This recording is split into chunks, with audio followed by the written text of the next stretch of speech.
If your lead partners are joining in, your EIMs are in, please admit them in. Thank you.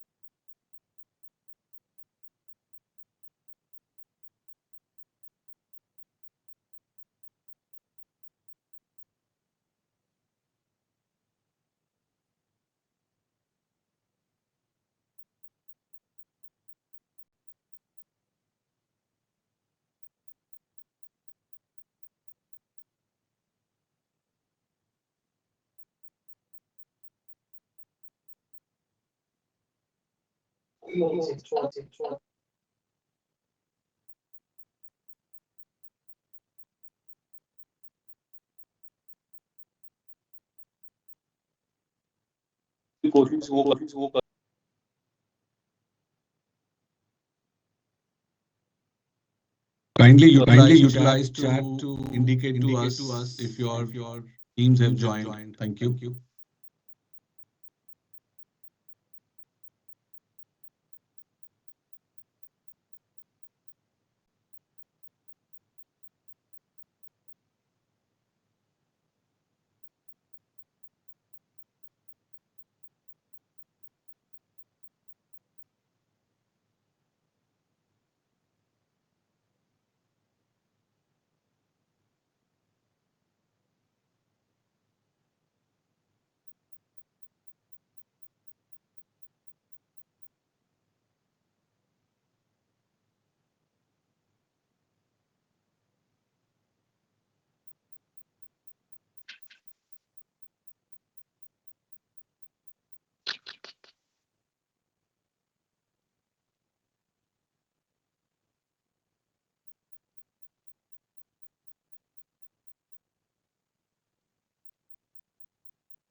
Kindly keep your mic off, Arvind.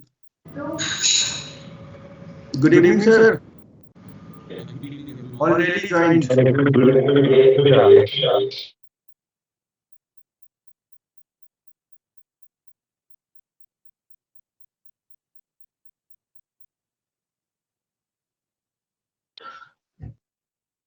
So I think in the interest of time, I think we should start because सवाल भी काफी होंगे. Yeah, so 200 participants on the call. I think, Chinmay, we are good to go. Let's start. Welcome on the call. Sirijani, are you there? Yes, I'm there, and let's start off. And a very good evening, everyone. And, welcome to yet another very blockbuster product coming your way. And we have the Star Unit launch. As we know that Axis Max Life has been known for its product launches and very unique product propositions, comes with unmatched sales benefits, superb sales stories. We have another such propositions coming your way. And for doing the honors, we have Chinmay here, Chinmay Bari with us. He has been our experts. So you get to hear these stories from the and right from his mouth. So I'll not take much time. I'm handing over the session to him. My only request to everybody here is please be attending to the next 45 minutes.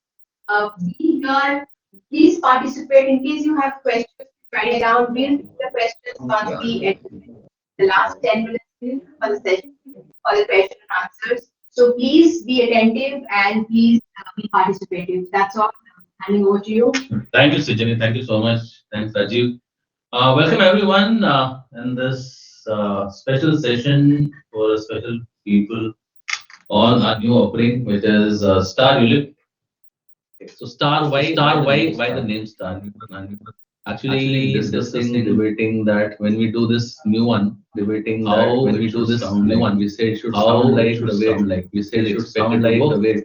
And we are expecting this to become the superstar at Axis Max Life. And therefore, why not name it also star. Okay.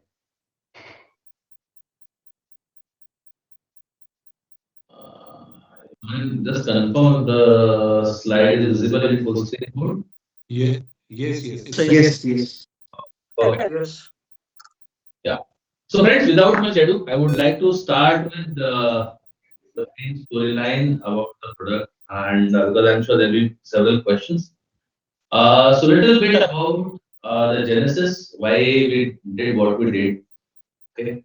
So if you look at what has been going around, the buzz in the industry or in the media has been all around importance of insurance, including our IPQ, which says there is a significant gap between awareness and the real purchase or uptake of protection products. So if you see, awareness has gone up significantly. Has the ownership gone up? The answer is yes, but not to an extent of the upside in the awareness, and therefore there is significant opportunity there. Alongside, if you look at some data around accidents, some stats which are on the screen, like 1% died every day in road accident in 2024. More interesting is the next one, which says that 30% of accident survivors, 30% of accident survivors, they have to live with disability. So they didn't die. So grace of God, जान बच गई, लेकिन they were left with disability. Disabled हो गए, and therefore they had to live with the disability. So what happens if there's a disability? Okay. Third is about health. So heart insurance claims, they have doubled in the last 5 years. Treatment costs have surged again by 53% plus. And therefore health insurance is equally important. और आज अगर हम देखें तो cancer वगैरह के stats भी हैं. And if you see how the market is moving, so there is one trend which is consistent and constantly growing, is that people are looking for one unified solution. So term policies or protection is important. At the same time, savings is also important, and therefore people are interested to see or evaluate if there is an offering which actually serves both the purposes. In fact, the latest one was SEBI, which is on 1st of Feb. They said that why not? Why not have protection along with mutual funds also?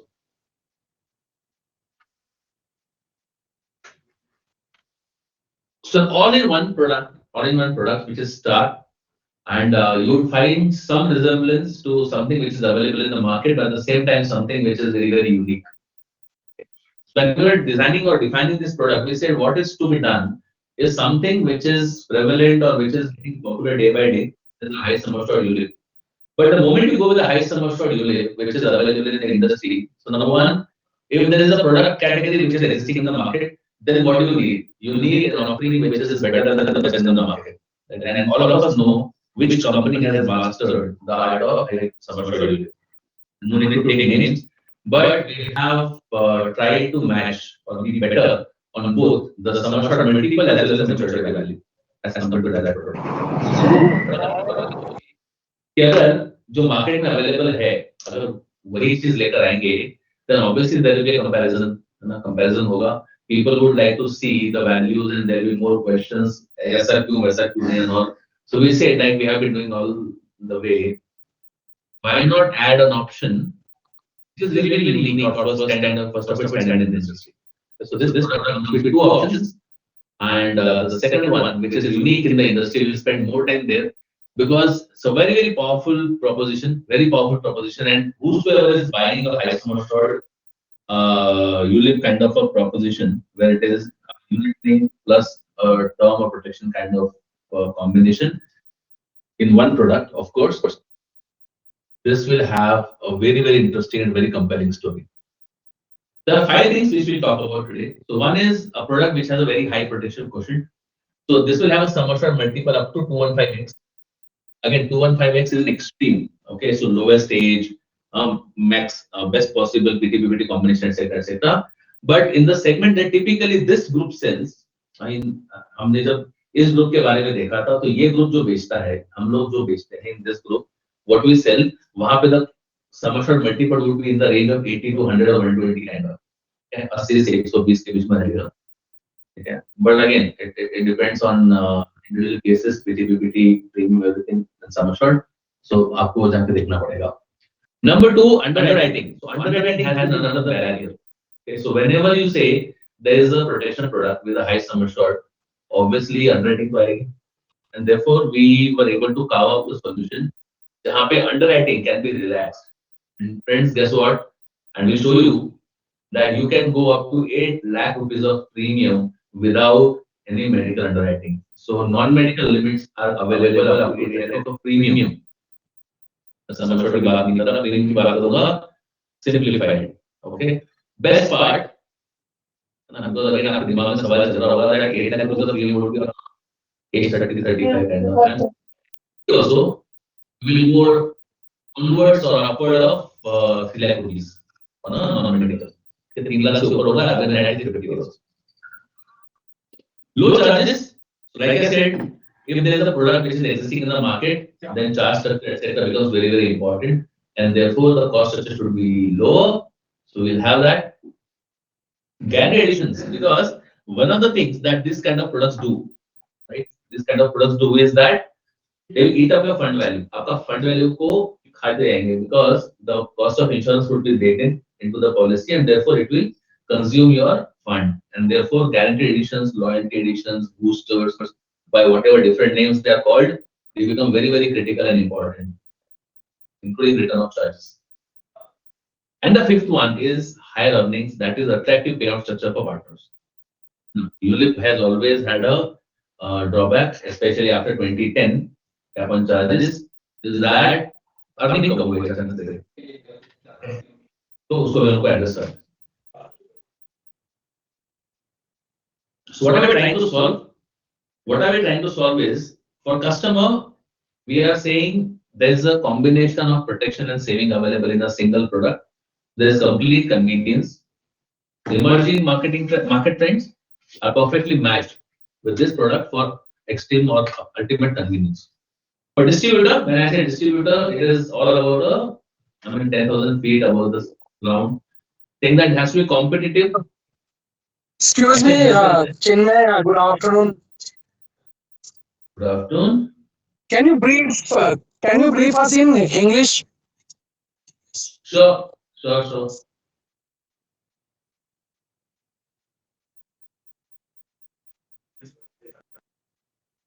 Okay, so for distributor, what are we solving? For distributor, we are solving a competitive offering because अगर market में कुछ है available already, तो आपका product competitive होना चाहिए. तो customer के लिए हम लोग क्या solve कर रहे हैं कि protection और saving एक product में आ जाए, convenience होनी चाहिए. For distributor, it has to be enhanced protection plus investment और low friction हो, underwriting easy होनी चाहिए, because there is a perception in the among the sellers, and perception is not baseless also.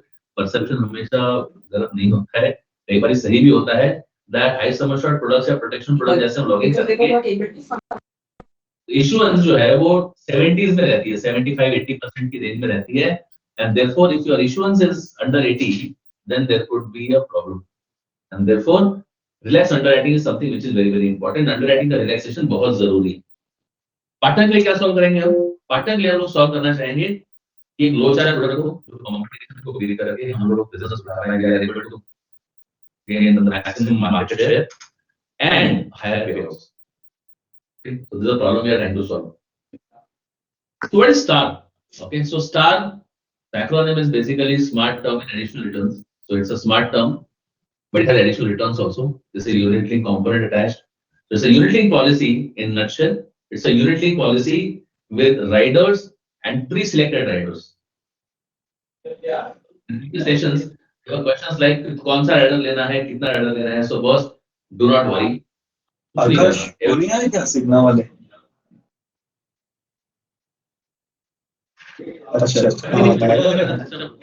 Everything will be built up by the system at the backend. Okay, system backend अपना काम करते रहेगा. There are algorithms written to ascertain how much of ADB, how much of ATPD, how much of term booster riders should be allowed, and these riders are mostly without. So there's a base ULIP plan which has two areas again, wealth and whole of life. So for once, you again have another whole of life product, a ULIP, which will have an endowment one plus whole of life, and plus there are riders. Riders will almost continue till certain age. Okay. So the base ULIP plus term rider sum assured plus ADB plus ATPD. Wealth कैसे बनेगी? For wealth, it will be about high performing funds that we have, and I'll talk about what I mean by high performing funds. Another new addition to the bouquet, we have a sustainable equity fund. इसके बारे में बात करेंगे. Sustainable equity fund क्या है? पहली बार हमने अपना इंडेक्स बनाया है. Axis Max Life has come up with an exclusive index. और इसके बारे में बात करेंगे. This index is not available. This fund is not available with anyone, any mutual fund AMC or any insurance company in India. And this is an exclusive fund that we created for us. So Axis Max Life द्वारा launch किया गया index जो exclusive हमारे लिए काम करेगा. There are loyalty additions and wealth boosters. There are return on charges, mortality, morbidity, allocation, admin सब कुछ वापस करेंगे. Rider charges भी वापस करेंगे. And plus, like female lives, we have lower mortality, है ना, lower premium in term plans, etc., etc. For once, or for the first time, what we are doing is we are offering a discount in the first year on the allocation charge also for female lives.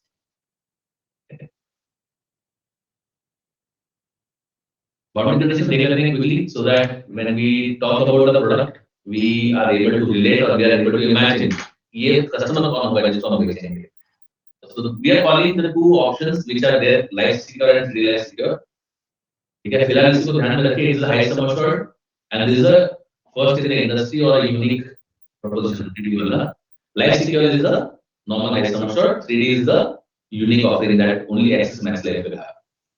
Entry age will be 18 to 50 years. Maturity can be up to 85 अगर आप wealth option ले रहे हैं. And whole life 100 तक जाएगा. Riders, term rider will continue till age 80. ADP, ATP will continue till age 75. Again, आपको select नहीं करना है. You need not do anything. Everything will be done by the system auto. Sum assured, minimum 50 lakhs, maximum 5 crores under high sum assured. So high sum assured is a protection oriented one. Another protection heavy है. यहाँ पे मैं बोल रहा हूँ minimum sum assured 50 lakh और maximum sum assured 5 crores. So you have to enter the sum assured. Premium will be an outcome. The industry first variant 3D. It will be as per the minimum premium, which is 35,000 rupees. यहाँ पे premium forward journey हो गया. Premium enter करेंगे और आपका sum assured will be an outcome. And when I say sum assured is the amount payable upon death. Death including suicide after 1 year. Okay. ADP सिर्फ accidental death में मिलता है, so we are not counting it when we are saying sum assured. ADP is total permanent disability, उसको भी count नहीं करेंगे जब sum assured की बात कर रहे होंगे. We will only talk about the base and the term. Policy term, minimum 35 years, 35 से लेकर 85 माने NGF तक जाएंगे, which means practically say for age 35, it would be 35 years minimum and 50 years maximum. यहाँ तक जा सकते हैं अगर wealth variant लेना है, which is the endowment kind of a variant. अगर whole life है, there's a default maturity of 100. So policy term is 100 mass entry, so default maturity is 100. PPT can be anything between 5 to 10, 5, 6, 7, 8, 9, 10, all are allowed. Aside that, 12 and 15 is also allowed. Okay. Premium payment mode, very important, is annual only. Only annual frequency is allowed. No other frequency is allowed. Form 1 and Form 2, high sum assured, जो normal protection oriented है, we can use both Form 1 and Form 2, so proposal is allowed. Business insurance भी allowed होगा, NWPA, HUF, employer-employee, scheme, everything will be done. Everything is allowed here. 3D Life Secure, which is the first in the industry, or first with Max Life, also unique proposition. Only Form 1, self-proposed policies, and therefore only MWPA. Get HUF भी नहीं करेंगे, employer भी नहीं हो पाएगा. NRI sourcing will be allowed. Okay. अब चलते हैं product के ऊपर. So what is this product all about? So Star Life Secure, which is the high sum assured, it has the high sum assured variant and mandatory medicals. आप choose करेंगे sum assured, premium will be an outcome. And 3D Life Secure, जहाँ पे medium sum assured होगा, थोड़ा सा कम होगा, it go up to 86, लगभग सभी के लिए 86 तक लाया जाएगा, and it will have non-medical elements also. है ना? तो जर्नी कैसे नजर आएगी? आप sum assured choose करिए, PPT choose करिए, and investment strategy, and you get us premium. And for 3D, premium forward, which is wealth के whole life, premium select करिए, PPT. आप अपडेट भी कर सकते हैं. I think somebody will have to do the moderating thing. Okay, so premium के बाद PT PPT choose करिए, fund and then total sum assured पे आ जाएंगे.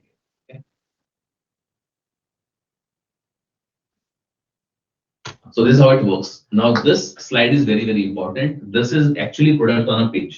मतलब कि अगर एक ही पेज पे अगर मुझे पूरा प्रोडक्ट समझना है तो वो एक सेट करेंगे. Again, we'll go one by one. So let's go with the first variant, which is prevalent in the market. So Starlight Secure, which is the high sum assured kind of a thing. So maturity अगर हुई, if there is survival, maturity में what will happen is fund value मिलेगा plus return of charges, which is part of fund value only actually, and plus rider charges जो है वो भी वापस आ जाएंगे आपके.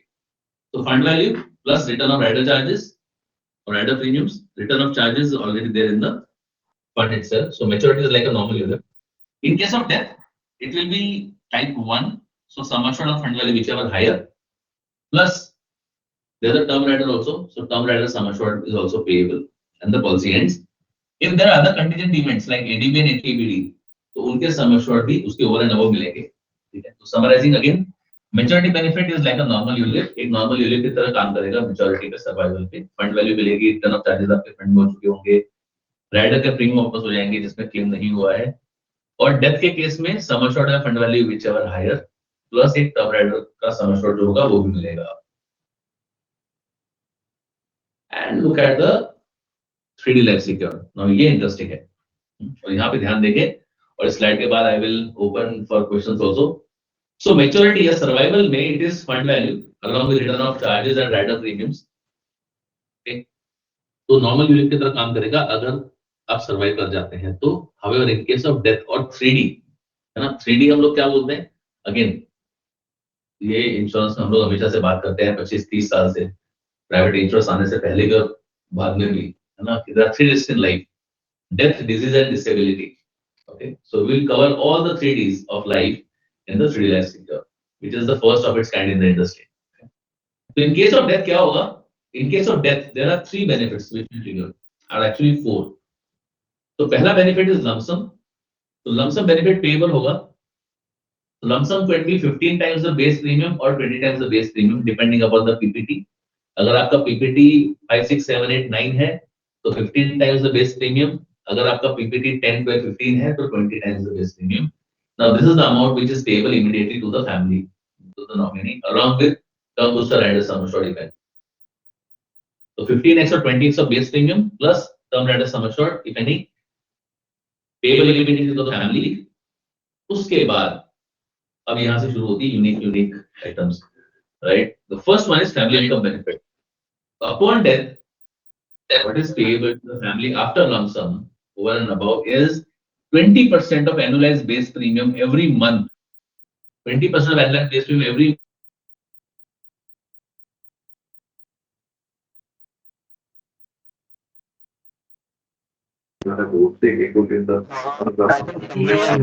Chinmay,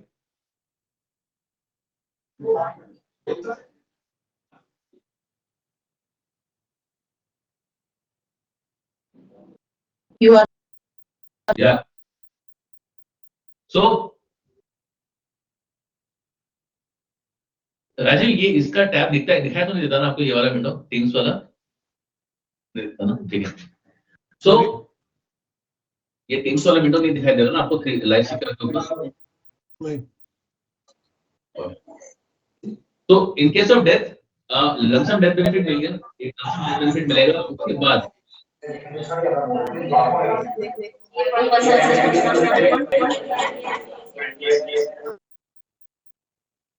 उसके बाद में आपको मिलता है family income benefit which is 20% of annual base premium for 120 months every month.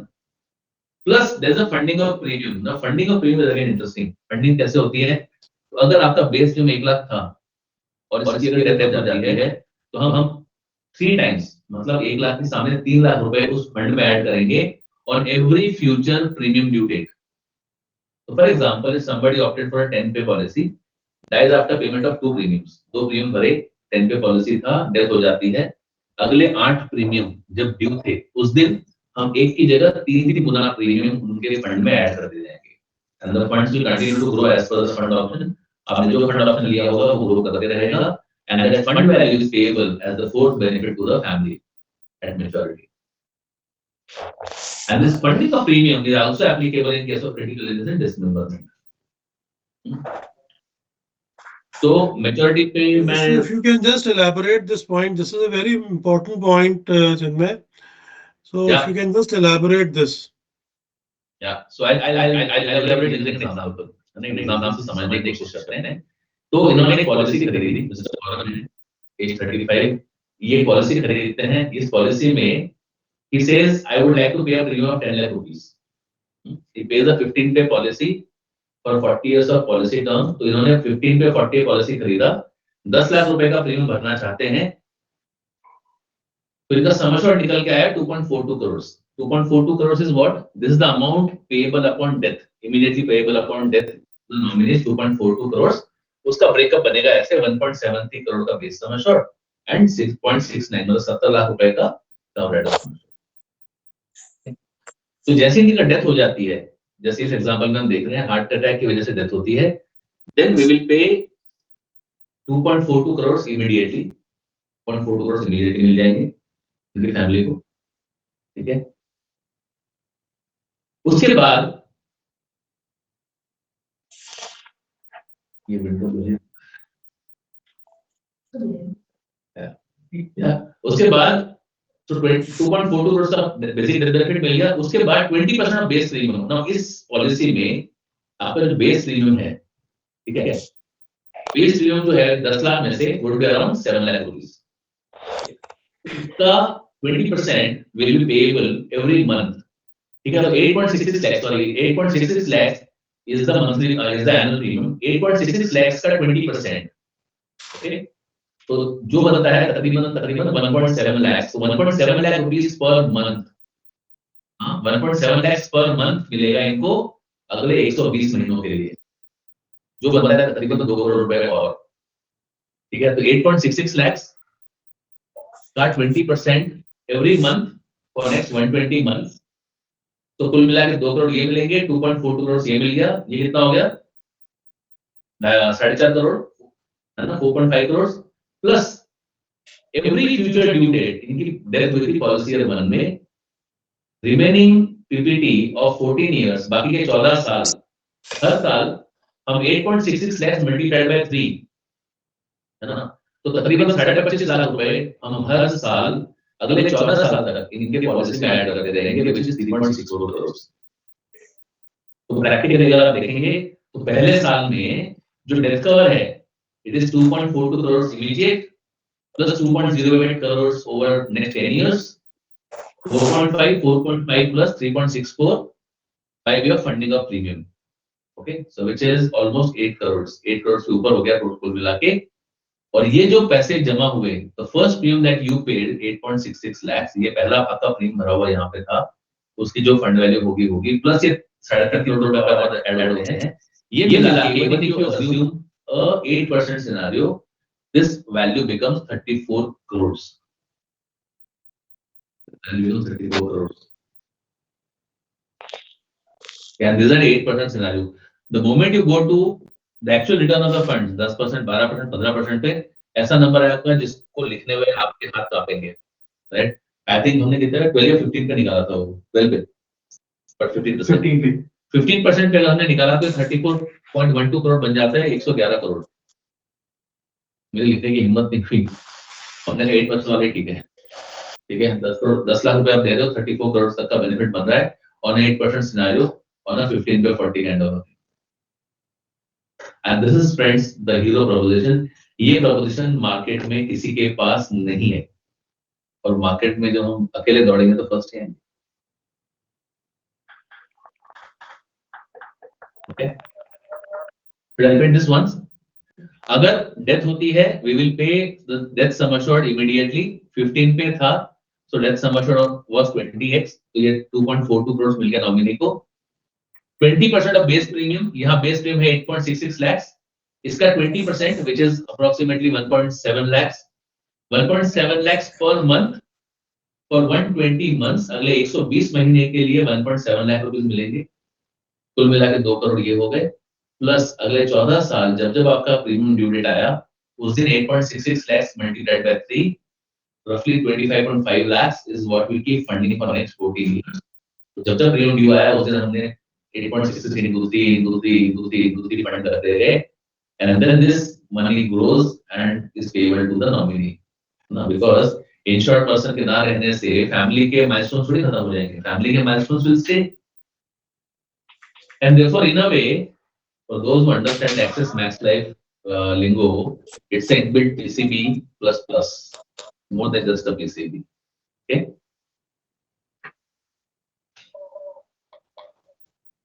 Let's look at the maturity illustration also. So, if you pay 10 lakh rupees, everything is written fine. The maturity benefit is about 10 crores. ₹10 में 10 लाख ले दीजिए, आपने दिए 1.5 crore. 1.5 crore का बन जाता है 10 crore in 40 years. It is not a bad deal. It's 6.74 crores, and this is only 8% scenario by the way. And this includes your ROP of riders also. ठीक है? अब देख लेते हैं एक बार कि illustration कैसा नजर आएगा. तो when you generate illustration, input generate करेंगे तो this is how the screen will look like. It will show funding of premium, yes. In the high sum assured, normal high sum assured, it will show no. Sure नहीं. यहाँ पे आपका दिखेगा rider कितने हैं. तो this is a term rider, this is a ADV rider, this is a ATVD rider, and यहाँ पे it will show the breakup of this 10 lakh rupees. So base plan का breakup है कितना 866 goes to your ULIP, 81,000 goes towards term, ADV के लिए 41,693 and ATVD के लिए 10,836. So कुल मिला के 10,000 plus 10 lakhs plus taxes. So which is actually 10 lakh 6,026 in the first year and 10 lakh 3,013 in the subsequent years. ये आपका प्रीमियम जाएगा. असली कहानी जो है जो not there.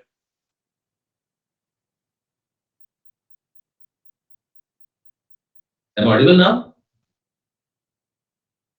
Yes, yes. Yes, sir. Okay. Yes, sir. Okay. So this is how the summary will look like. इसका summary नजर आएगी आपको. Base premium अलग, rider premiums सारे different and therefore total installment premium. यहाँ पे हमारी कहानी आती है. When you look at the illustration, illustration has a complete breakup. So illustration में you will see the base premium, mortality charges. Now somebody asked me कि ये 8 लाख रुपए से 1 लाख रुपए का mortality ये कैसे होता है ना सारा? तो no problem, यहाँ पे आ जाओ इस तरफ, यहाँ पे समझ में आएगा. तो 1.73 crore.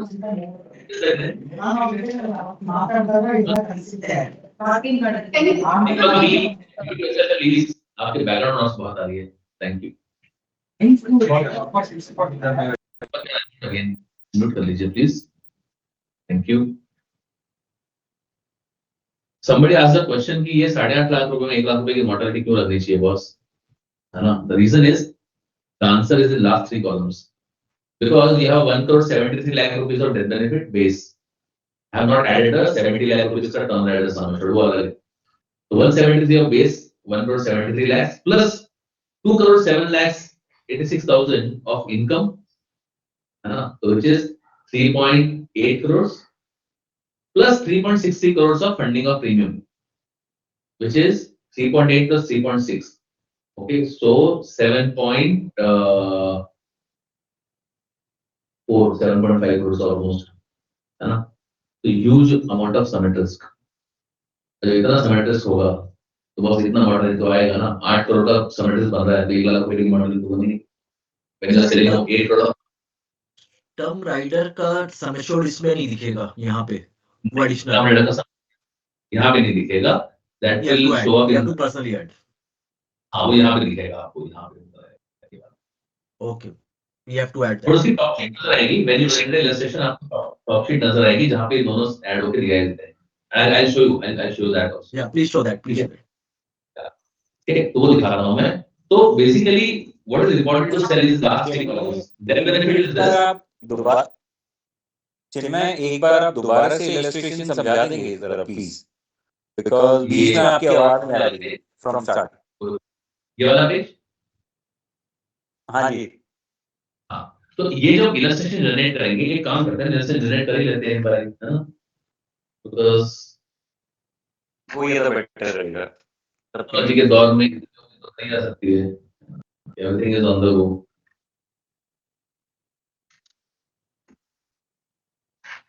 तो ये मेरे फेवरेट्स में रहता है, pc.maxlifeinsurance.com। यूजर आईडी वही है जो आप अपना लैपटॉप में लॉगिन करने के लिए यूज करते हैं। Those are employees and partners, ये आपके आईडी पासवर्ड क्रेडेंशियल्स आपके वही आएंगे। मैं IMF ले लेता हूँ यहाँ पे चैनल। तो एज 35 पे ले लिया हमने। तो 3 लाख सिक्योर है, प्रीमियम एंटर करते हैं 10 लाख का, एंड वेल्थ वेरिएंट ले लेते हैं so that we have a limited pay available. PPT of से 15 years and policy term of say 40 years. Now because of funding of premium and all, funding of premium वगैरह की वजह से आपको ज्यादा पीपीटी बेचना भी आसान हो जाएगा, बिकॉज जितने ज्यादा पीपीटी उतना ज्यादा funding of premium and therefore higher the benefits, है ना। और कोई भी फंड लेते हैं, ग्रोथ फंड लेते हैं फॉर एग्जांपल,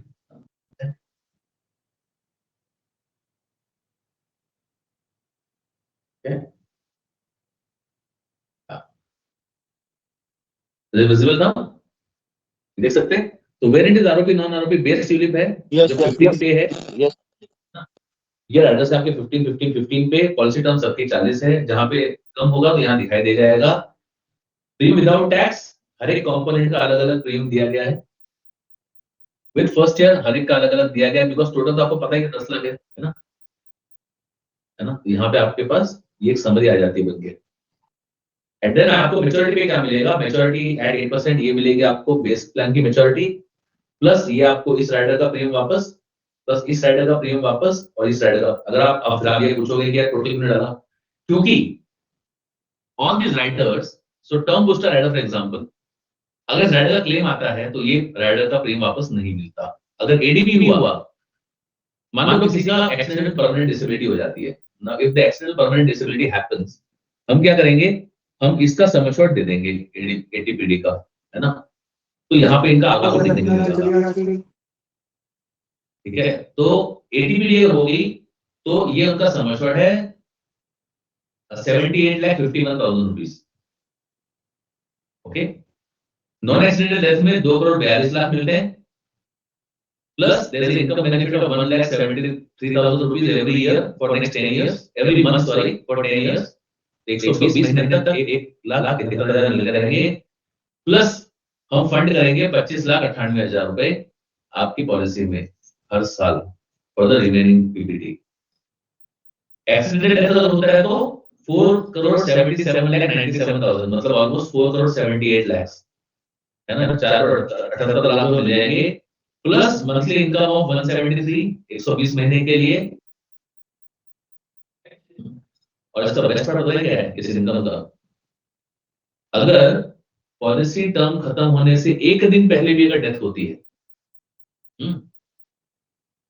पॉलिसी टर्म खत्म होने से अगर एक दिन पहले भी डेथ हुई तो भी पूरे 120 महीने तक इनकम मिलेगी, विच मींस 40 साल की पॉलिसी टर्म में एक्चुअली 50वें साल तक इनकम जाएगी।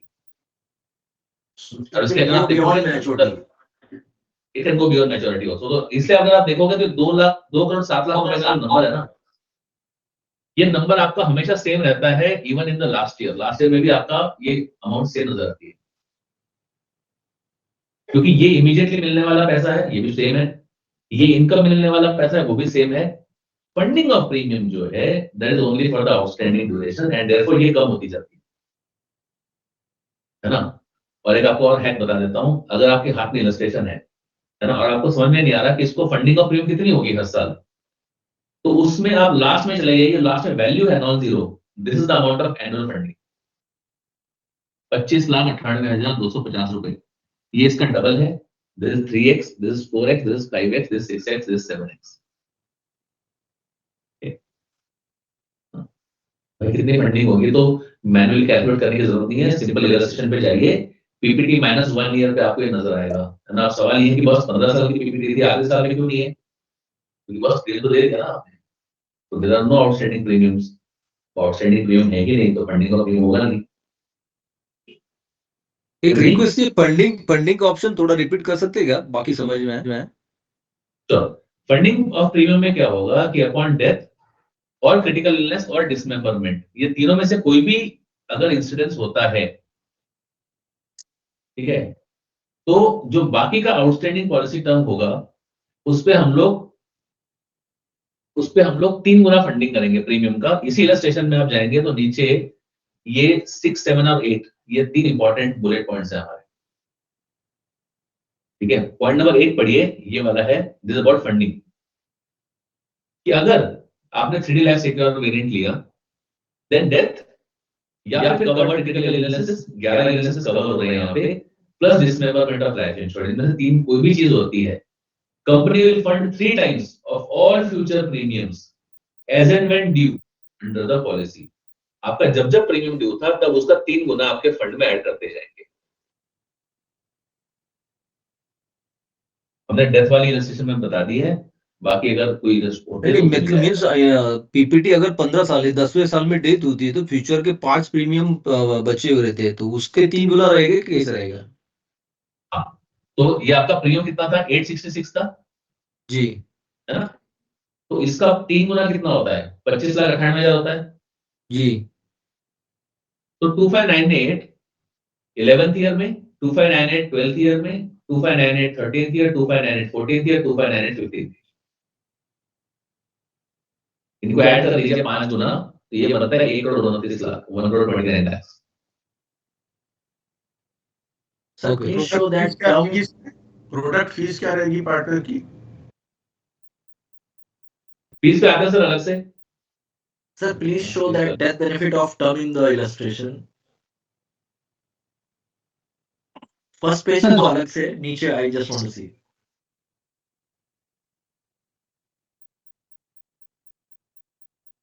एक्सीडेंट नॉन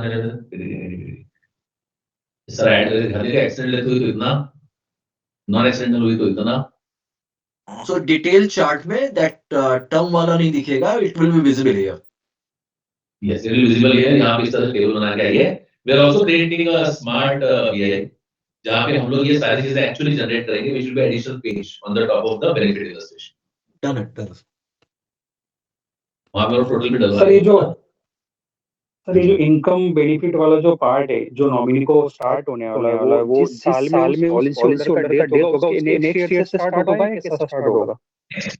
नेक्स्ट मंथ से। फॉर एग्जांपल अभी पॉलिसी आपने अप्लाई करी, 17 को खुलेगा लॉगिन, है ना? 17 फरवरी को खुला, आपने अप्लाई कर दी, 25 फरवरी को मान लो इशू हो गई पॉलिसी, स्टेट फ्री है तो हो भी जाएगी ज्यादा दिन में। अब इस आदमी की डेथ हो जाती है मान लो 2 नवंबर को, 2 नवंबर को डेथ हो गई, अगली मंथली एनिवर्सरी कब है? 25 नवंबर। 25 नवंबर से 120 महीना शुरू हो जाएगा। ओके, नेक्स्ट ईयर में डेथ होने के अगले साल से मतलब अगले महीने से।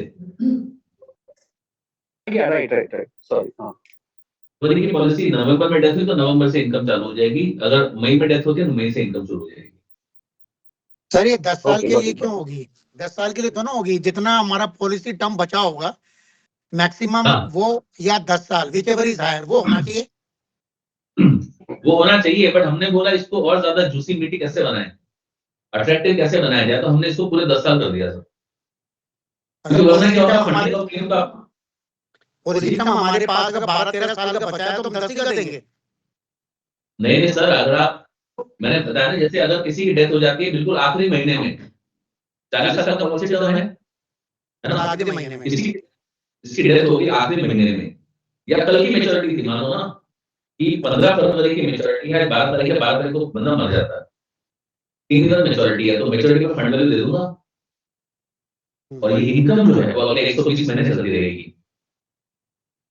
1,73,000 रुपए की इनकम है ना, ये अगले 120 महीने चलेगी, जिस दिन डेथ होगी वहां से, और डेथ पॉलिसी टर्म के अंदर होनी चाहिए, 120 महीने पॉलिसी टर्म के बाहर। ओके, यानी सर के पॉलिसी टर्म के अंदर मान लीजिए 1 दिन पहले अगर डेथ होती है तो मैच्योरिटी देने के बाद भी उसको अगले 10 साल तक इनकम स्टार्ट रहेगा नॉमिनी को। हेलो, चिन्मय सर, ये मैं पूछ रहा था कि जैसे सपोज करो सर, ये आपने बताया कि वो फ्यूचर प्रीमियम्स वो फंड करेंगे हम लोग प्रीमियम का 3 गुना, ठीक है सर? तो ये जो पैसा 3 गुना हम फंड करेंगे, ये पॉलिसी में ही जाएगी पैसा? यस, पॉलिसी में ही जाएगा, उन्हीं फंड्स में जाएगा जहां पे आपके इन्वेस्टमेंट्स हैं। और ये तो बेस प्रीमियम आप फंड करेंगे सर, राइडर्स का क्या होगा?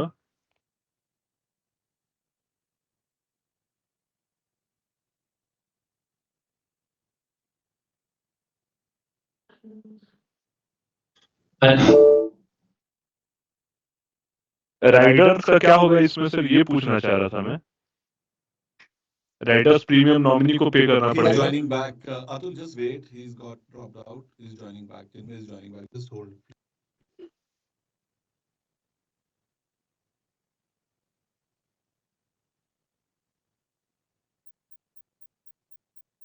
Hello hello hello Please hold on for a He's- while. Wait.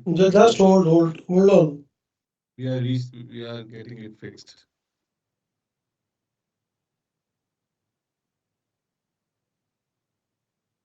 In just 1 minute, there was a technical snag and we just logged back.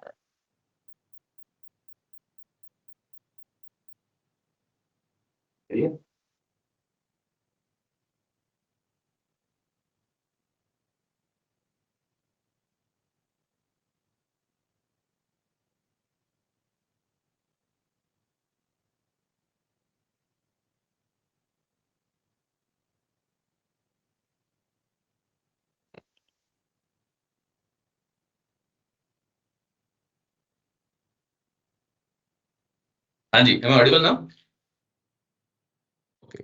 So मैं ये बोल रहा था कि आखिरी में सवाल ये आया था कि अगर 3D फंडिंग का प्रीमियम आ जाता है तो प्रीमियम का राइडर प्रीमियम का क्या होगा? बेस प्रीमियम तो हमने वेव कर दिए, है ना?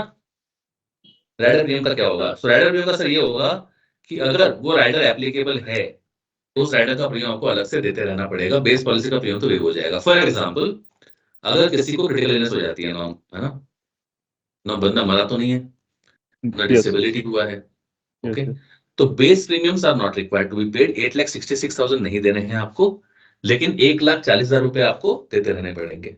1,34,000 रुपीज वट एवर ऑर्ड, ठीक है, फॉर द रिमेनिंग पीपीटी। अब इसका बेस्ट पार्ट क्या होगा कि अगर आपकी पॉलिसी चल रही है तो 5 साल के बाद आपके पास पार्शियल विड्रॉल भी है ना, तो आप पार्शियल विड्रॉल भी अवेल कर सकते हैं और उसी में से प्रीमियम फंड कर सकते हैं। तो this flexibility will be available, तो कैन बी अवेल।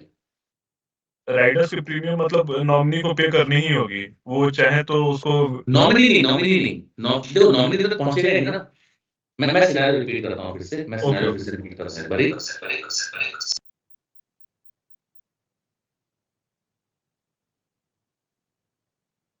मैं सिनेरियो फिर से एक बार रिपीट करता हूं। आवाज आ रही है ना मेरी?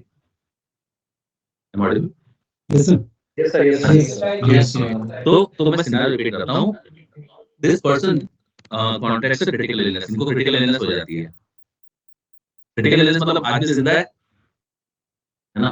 यस। तो अगर किसी ने पॉलिसी खरीदी, क्रिटिकल इलनेस हो गई, वो खुद जिंदा है पैसा लेने के लिए, तो he will funding of premium.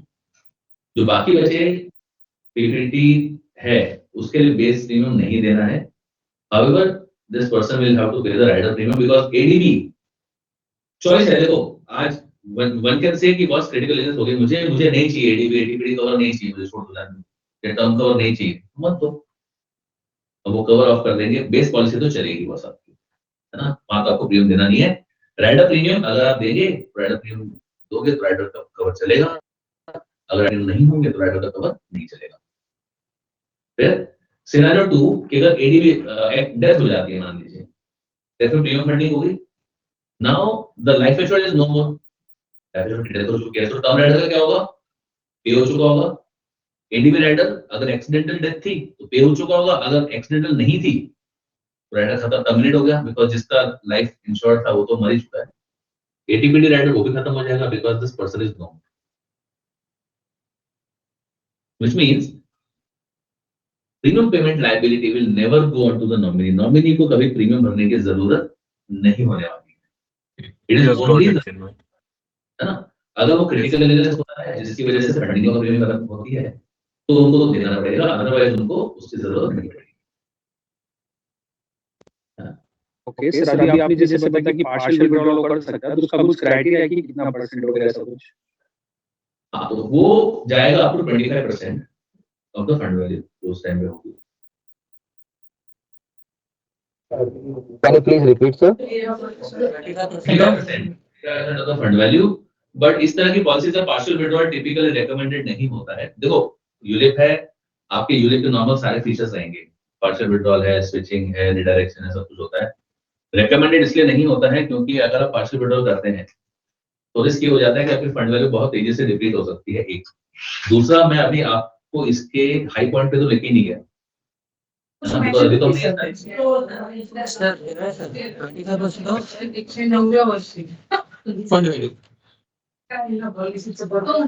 Chinmay sir, am I audible? आवाज आ रही है मेरी? Yes Nitesh, 25% of total fund value, right? fund value at that time. Minimum, and accordingly, sum assured will revise. Yeah. Okay. अब इसमें आप इलस्ट्रेशन देखेंगे तो illustration में ना आपको एक इंटरेस्टिंग चीज नजर आएगी। चिन्मय जी, एक इसके अंदर एक क्लैरिफिकेशन चाहिए था। पार्शियल विड्रॉल के अंदर मैक्सिमम कितना होता है? मतलब मिनिमम आपने 25% बोला, हर साल भी निकाल सकते हैं 25%?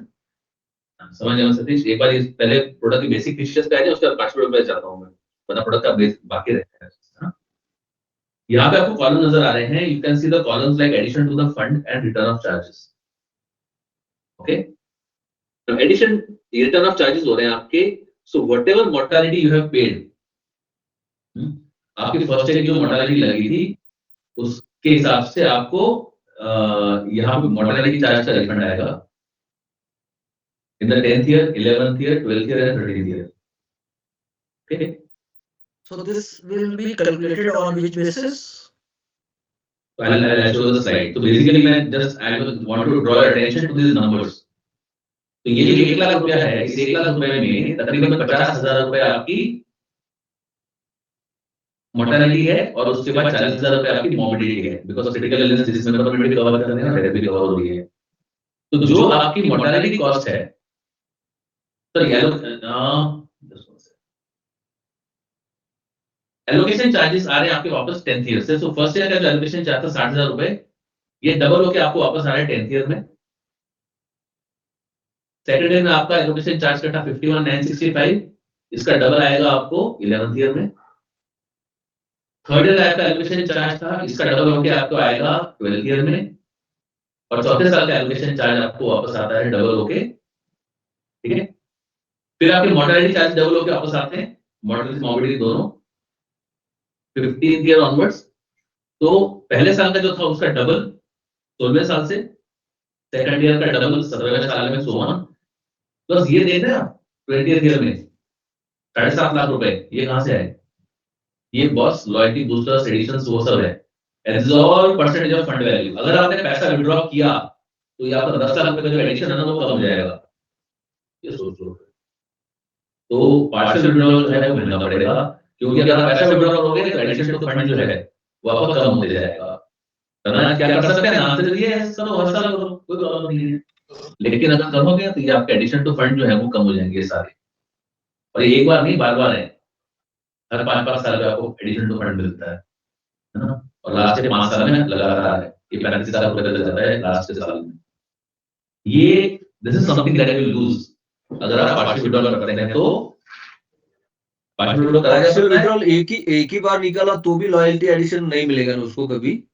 नहीं मिलेगा, लेकिन कम हो जाएगा वैल्यू। पार्शियल विड्रॉल करने से फंड वैल्यू कम होती है, फंड वैल्यू कम करोगे तो फंड वैल्यू मल्टीप्लाई करना वो भी कम हो जाएगा।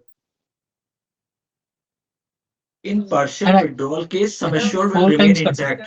The only thing is that mortality charges will be deducted. आपके mortality charges इंक्रीज हो जाएंगे तो आपका फंड वहां से पड़ेगा, आपका लॉयल्टी एडिशन कम हो जाएगा, है ना, क्योंकि परसेंटेज ऑफ फंड वैल्यू है, तो आपकी फंड वैल्यू कम हो गई तो आपके वेल्थ बूस्टर कम हो जाएंगे वैल्यू, है ना।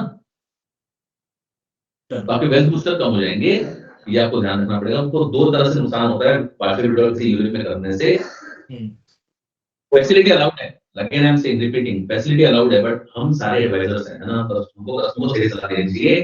सही सलाह ये होगी कि पॉलिसी में विड्रॉ ना किया जाए बेटर है, क्योंकि विड्रॉ करके ही आपका मेंबरशिप बढ़ेगा, आपके चार्जेस बढ़ जाएंगे, ठीक है। चार्जेस बढ़ेंगे, एक नुकसान। दूसरा नुकसान आपको होगा, आपके वेल्थ बूस्टर नहीं आएंगे, एकदम हो जाएंगे। 3% ऑफ फंड वैल्यू इतना विड्रॉ करने से उसकी कितना है, सिर्फ उसका नहीं, अगर वो रहता तो वो ग्रो करता, वो ग्रो करता उसके ऊपर इनकम और मिलता, वो भी जाएगा। तो आपके पास अवेलेबल है फैसिलिटी, आप यूज कर सकते हैं, बट जस्ट ये ध्यान रखिएगा कि 2x of allocation charge, 3x of admin है, मोर्टालिटी का डबल और 3 टाइम्स है आपके पास, और लॉयल्टी एडिशन है प्लस ये है, प्लस रेंडम अपनी सारे ऑफर्स आएंगे। देख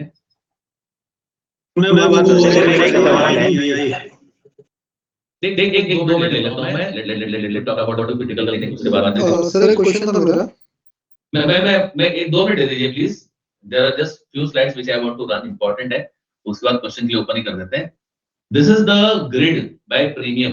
41 टू 50 का अगर एज ब्रैकेट है, अगर आप 5 पे लेते हो तो 4,20,000 रुपए तक का प्रीमियम नॉन मेडिकल जा सकता है, और 12 पे लोगे तो 3,20,000 रुपए तक का प्रीमियम नॉन मेडिकल जा सकता है। तो जो मैं पहले बता रहा था कि 50 साल की उम्र तक आपके पास 3 लाख से ऊपर का प्रीमियम नॉन मेडिकल डालने की गुंजाइश है। ये नॉन मेडिकल होगा तो इंस्टॉलेशंस हो जाएगी एक तरह से, इवन एट एज 50। हिस्ट्री नहीं होनी चाहिए, नॉन डिस्क्लोजर मत करना प्लीज, वरना क्लेम कर जाता है। Okay, these are the charges. तो हमने कंपेयर करा दो पॉपुलर प्रोडक्ट से, बैलिक IPG and Tata BR. First allocation is 7%, which is well in Tata FO super में 12 है, बैलिक में 6 है। ठीक है, लेकिन बैलिक में 6% एलोकेशन चार्ज है पीपीटी मोर देन 5 के लिए अप टू 5th ईयर, और ये 6% हर साल लेते हैं। हम लोग पहले साल 7 ले रहे हैं, उसके बाद 6 ले रहे हैं, 5th ईयर में एलोकेशन चार्ज नहीं ले रहे हैं। तो कुल मिला के we are taking 2% less than this and almost equal, but पहले साल में बहुत कम कर दिया। ठीक है, तो आपका नेट इंपैक्ट जो है वो बहुत पॉजिटिव होने वाला है, because allocation charges are very low. Plus there are additions like never before. Allocation आपका फर्स्ट ईयर का 10th ईयर में, सेकंड ईयर 11th ईयर में, थर्ड ईयर का 12th का, फोर्थ ईयर का 13th में वापस आएगा डबल होके। तो एलोकेशन एक तरह से जो भी एलोकेशन चार्ज वो आपकी एक 10 साल की एफडी बन रही है ना। पहले साल का एलोकेशन 10 से 5 साल का वापस, सेकंड ईयर का उसके 10 साल बाद वापस, उसके 10 साल बाद, उसके 10 साल बाद। आपका एडमिन चार्ज आपके मैच्योरिटी में मिलेगा। मोर्टेलिटी के लिए आपकी एक तरह से टर्म डिपॉजिट बन रही है, बिकॉज़ पहले साल का जो मोर्टेलिटी था उसको डबल करके मैं दे दूंगा आपको 15 ईयर के एंड में, है ना। और सेकंड ईयर का 16 ईयर में, थर्ड ईयर का 17 के एंड में, सो ऑन।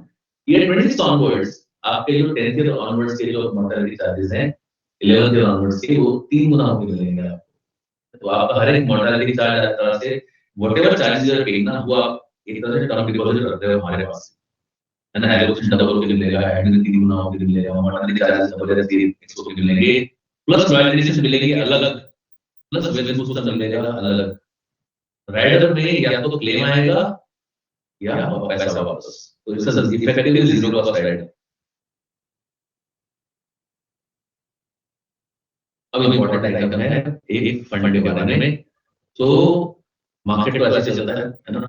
मार्केट को बीट करने के लिए क्या हुआ, in recent past there were several, है ना। तो काफी इंडेक्स फंड लॉन्च हो गए। इंडेक्स फंड में होता क्या है कि आप एक इंडेक्स चूज करते हैं, एक पॉपुलर इंडेक्स होता है ना, बीएसई एनएसई में टिपिकली पब्लिश होगा, और उस इंडेक्स को हम लोग मिमिक करेंगे, उस इंडेक्स को कॉपी करते हैं, उसकी जो इन्वेस्टमेंट स्ट्रेटजी है उसको फॉलो करते जाओ, तो उस इंडेक्स से सबका पता रहता है ना चाहिए। तो हमने क्या सोचा, हमने सोचा कि बहुत सी इंडेक्स तो सारे ठीक है, अगर कुछ अलग करें तो क्या करें। तो हमने बोला आत्मनिर्भर इंडिया का आत्मनिर्भर इंडेक्स। हमने एक अपना इंडेक्स बनाया, again not access Max Life, I mean isolation. We joint hand with NSC. हमने एनएससी के साथ मिलके एक इंडेक्स बनाया which is called sustainable wealth 50 index fund. ठीक है, ये इंडेक्स हमने बनाया है एनएससी के साथ, एंड देयरफॉर ये इंडेक्स कहीं भी अवेलेबल नहीं। This is industry first proprietary index, ये हमारा अपना इंडेक्स है। कौन सी स्ट्रेटजी पे काम करते हैं, works on free cash flow strategy. तो जिन कंपनीज के पास फ्री कैश फ्लो है उन कंपनीज को हम शॉर्टलिस्ट करते हैं, उन्हीं को हम लोग इन्वेस्टमेंट के लिए चुनते हैं, और वहां पे हम लोग पैसे इन्वेस्ट करते हैं। फ्री कैश फ्लो होने से उन कंपनीज के ऊपर मार्केट मूवमेंट का ज्यादा प्रेशर नहीं होता है, उनका performance is consistent and therefore such indexes work very well. हमने जो बेंचमार्क करके देखा इसको, कि इसको अगर हम बैक ट्रैक करते, अगर ये फंड 10 साल पहले आया होता, had this fund been in existence for last 10 years, the CAGR would have been 25%. ये 25% का रिटर्न छोड़ा होता है, इसने अगले 10 साल से पिछले हमने इसको इन्वेस्ट किया होता, हमने इसको 10 साल पहले लॉन्च किया होता। And there is a passive index investment and therefore stock picking या फंड मैनेजर बायस का कोई रिस्क नहीं होता है। कई बार होता है ना कि फंड मैनेजर चेंज होगा तो क्या होगा, आपके फंड परफॉर्मेंस क्या इधर-उधर हो जाएगी, बस फंड मैनेजर का बायस होगा ही नहीं, because there is a systematic investment happening basis the index। तो us in consultation with NSE हमने निफ्टी 500 का यूनिवर्स चुना। निफ्टी 500 में से हम 50 स्टॉक सिलेक्ट करते हैं जो सस्टेनेबल वेल्थ 50 बनाते हैं। इन 50 का सिलेक्शन होता है depending upon large cap, small cap and mid cap. Normalised free cash flow score है एंड देयरफॉर कोई बायस नहीं होगा, वरना ये बोलोगे बस 550 तो वही आएंगे जो लार्ज कैप होंगे सारे के सारे, ऐसा नहीं है। इक्वल डिस्ट्रीब्यूशन है तो 50 लेंगे और 50 में 50 में इक्वल डिस्ट्रीब्यूशन है तो 2% करके इन्वेस्टमेंट होगा। ऐसा भी नहीं होगा किसी में ज्यादा कर दो किसी में कम कर दो। टॉप 50, टॉप 500 में से 50, उन 50 में 2% की इन्वेस्टमेंट होगी। Gives us a excellent investment strategy.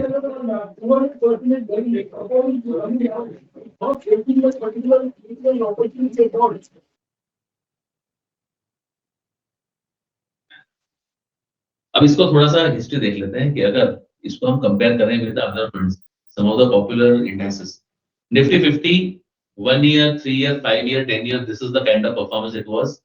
इस फंड की परफॉर्मेंस ये है सस्टेनेबल की, बैक ट्रैक करके हमने कर लिया सेम पीरियड पे।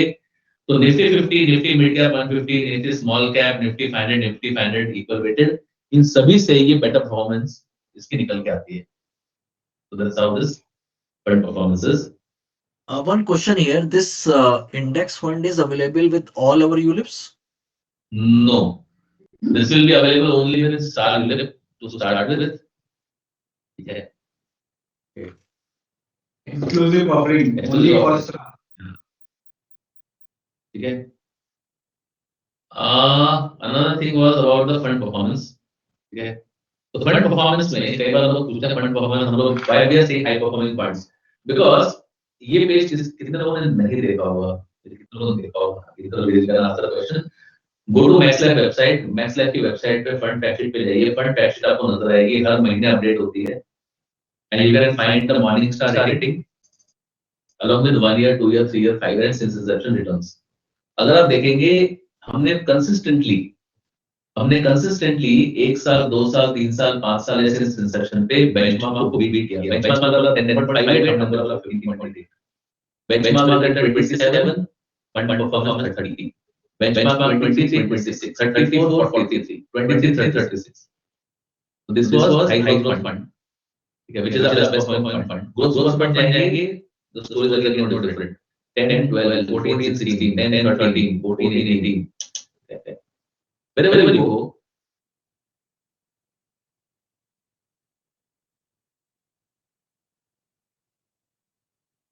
the excellent product with low charges, lot of additions, incentive to stay invested, return on all charges that are 2x or 3x, with seller funds and a new NFO opportunity is what STAR is all about.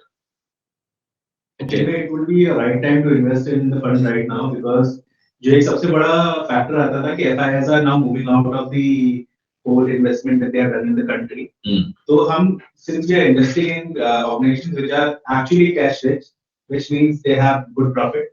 Correct. They are doing well, plus they have money to sustain in the long run. तो अभी के bull run में ये एक home run का काम करेगा, right? बिल्कुल, absolutely, absolutely. जी राहुल जी, कैश फ्लो का कोई परसेंटेज डिसाइड है क्या कि कितना परसेंट कैश फ्लो इसमें देख रहे हैं हम? तो अशोक जी इसमें हम लोग टॉप 100 लेते हैं और स्टॉक उठाते हैं, उन 500 में से जो फ्री कैश फ्लो जिनका अच्छा है वैसे 50 हर एक सेगमेंट से लेंगे, उसके बाद में उनका इक्वल करते हैं। और फंड का बेंचमार्किंग कैसे होगा, रिटर्न बेंचमार्क क्या होगा इसका? यही इंडेक्स है, यही इंडेक्स है, तो हम परफॉर्मेंस जज कैसे करेंगे?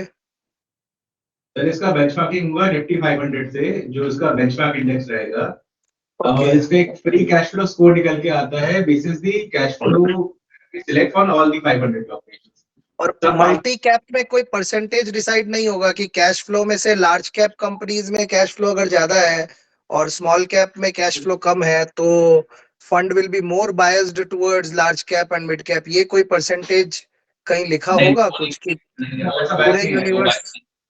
वो बायस नहीं आएगा। लाइक आई सेड अर्लियर, हम इक्वल वेट देंगे to the size of the company, size को equal weight is fine, equal weight मैं समझ गया कि आप 2-2% करके इक्वल वेट देंगे, बट मेरा पॉइंट है कि out of 50 companies 30 companies large cap है जिनकी कैश फ्लोज अच्छी है। करेक्ट। वो सिलेक्ट कंपनीज जो है सिलेक्शन ऑफ कंपनीज में आपके large cap mid cap small cap तो बराबर है। उसकी ठीक है, okay. Hi, just one query. Yeah, regarding there is one question regarding the IRR for the maturity. ये plan में IRR क्या रहेगा at the end of maturity? Sure, ये इंटरेस्टिंग क्वेश्चन है और इम्पोर्टेंट भी है। जिसमें मैं दो चीजें हाईलाइट करना चाहता हूँ। Let me project the screen and then show and tell. So देखिए इस IRR जो है अगर आप 3D में जाते हैं तो on a 8% scenario it can go 5-6%, 5.5% चले जाता है। बट एक चीज आपको पता होना चाहिए एंड इसको मिससेल नहीं करना, ये आपकी जानकारी के लिए बता रहा हूँ। तो इनसे सवाल पता होना चाहिए। आप ये देखिए gross and net yield on 8 ये दिखता है 7.2। क्यों 7.2 आता है? क्योंकि इस नेट यील्ड में आपका मोर्टेलिटी इंक्लूड नहीं होता है। इसके डेफिनेशन यही लिखी हुई है बाय द वे। इसी में यहाँ पे लिखा होता है कि नेट यील्ड है, it does not consider mortality, morbidity, underwriting extra if any, guarantee charge and cost of rider indirect charges. ठीक है, okay. Everything income of charges exclusive of taxes. तो टैक्स नहीं है, मोर्टेलिटी नहीं है, मॉर्बिडिटी नहीं है ना। ओके, तो उसके कारण वो कट गया, लेकिन एडिशन तो हो रहे हैं, वो एडिशन रॉयल्टी एडिशंस हैं। तो दिखता है 7.2। एक्चुअल आईआरआर अगर आप निकालने जाओगे तो आपको 6%, 5.5% depending upon the premium and sum assured कितना है रहेगा।